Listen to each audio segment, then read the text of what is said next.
નમસ્કાર, મારું નામ પ્રવીણભાઈ બચ્ચુભાઈ ઠાકોર, ગામ જક્ષી, તાલુકો વિરંગામ, જિલ્લો અમદાવાદ. ખાસ જણાવવા માગું છું કે ગુજરાતની અંદર ઠાકોર સમાજ, કોળી સમાજ અને અન્ય સમાજ જે ઓબીસીની અંદર આવતી 146 જ્ઞાતિઓમાંથી કહીએ ને તો 3 કરોડથી વધારે લોકો એવા છે કે જેઓ શિક્ષણ, નોકરી અને વિકાસથી વંચિત છે. અને જો ઓબીસી વર્ગીકરણ લાગુ પડે તો એનાથી એમને આ લોકોને આ લાભ મળી શકે છે. તે માટે મારા મત વિસ્તારના લોકલાડીના એવા ધારાસભ્ય અને ખૂબ જ નાની ઉંમરની અંદર ધારાસભ્ય બનેલા એવા હાર્દિકભાઈ પટેલ સાહેબને મારી 2 હાથ જોડીને નમ્ર અપીલ, અને સાથે સાથે અમારા જ સમાજના એવા સાંસદ ચંદુભાઈ સિહોરા સાહેબને અમારી નમ્ર અપીલ છે કે આવતા 16 ફેબ્રુઆરીના રોજ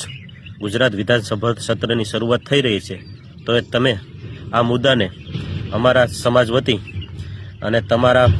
મત વિસ્તાર વતી માંડલ, દેત્રોજ અને નળકાંઠો, વિરંગામ આ એરિયાની અંદર ઠાકોર સમાજ,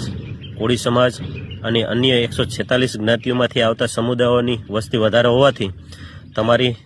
જોડે અમે એક માંગણી કરી શકી, કારણ કે ઓબીસી વર્ગીકરણ અને અનામત એ શું એ તમારાથી વધારે કોઈ આ વાતને સમજી શકે નહીં. માટે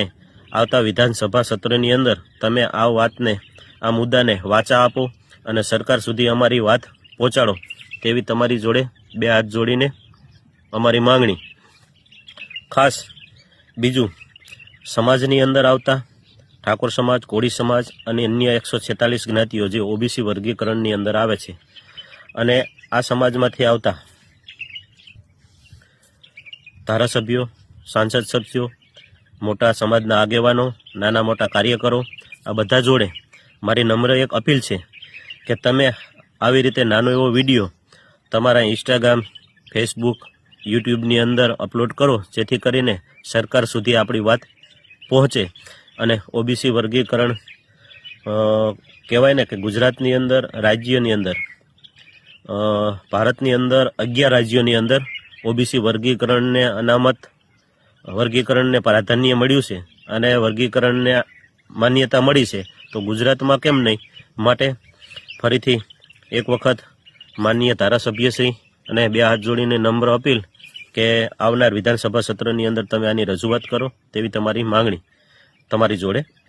જય ભારત, વંદે માતરમ, ભારત માતા કી જય.